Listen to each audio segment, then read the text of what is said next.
ప్రభువైన యేసుక్రీస్తు నామానికి మహిమ కలుగును గాక. యేసుక్రీస్తు నామంలో మీ అందరికి వందనాలు. దేవుడు మిమ్మల్ని దీవించి ఆశీర్వదించును గాక. పరిశుద్ధ గ్రంథం బైబిల్ దేవుని యొక్క వాక్య భాగాన్ని చదువుకుందాము. యోహాను సువార్త 10వ అధ్యాయము 15వ వచనములో ఉన్న వాక్య భాగాన్ని నేను చదువుతూ ఉన్నాను. తండ్రి నన్ను ఎలాగన ఎరుగునో, నేను తండ్రిని ఎలాగ ఎరుగుదునో, అలాగే నేను నా గొర్రెలను ఎరుగుదును. నా గొర్రెలు నన్ను ఎరుగును, మరియు గొర్రెల కొరకు నా ప్రాణము పెట్టుచున్నాను. ప్రభు అయిన యేసుక్రీస్తు నామానికి మహిమ కలుగును గాక. చూసినారా, యేసుక్రీస్తు ప్రభు తన గొర్రెల కోసము తను మాట్లాడుతున్న గొప్ప మాటలు. దేవుడి బిడ్డలారా, నా తండ్రిని నేను ఎలాగైతే ఎరుగుదునో, మరి అలాగనే నా గొర్రెలను కూడా నేను ఎరుగుదును, అవి కూడా నన్ను ఎరుగును. వాటి కోసమే నా ప్రాణం పెట్టినానని ప్రభు అయిన యేసుక్రీస్తు వారు మాట్లాడుతున్నాడు.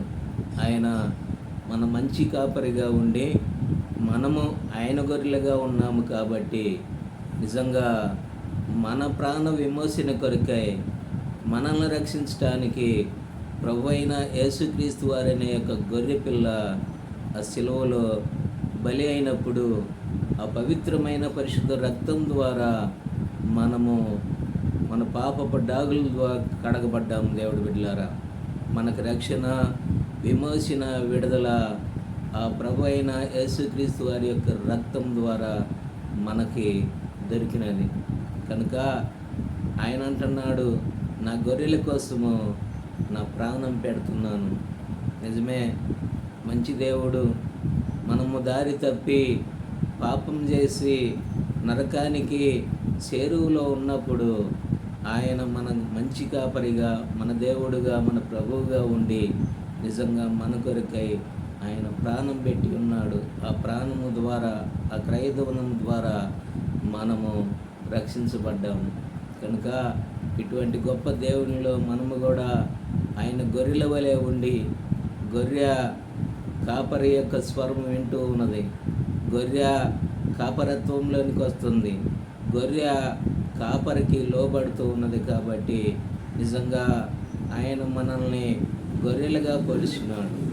గొర్రెకి నిజంగా అది చాలా సాధువైన జంతువు కాబట్టి దానికి కాపరి అవసరమై ఉన్నాడు.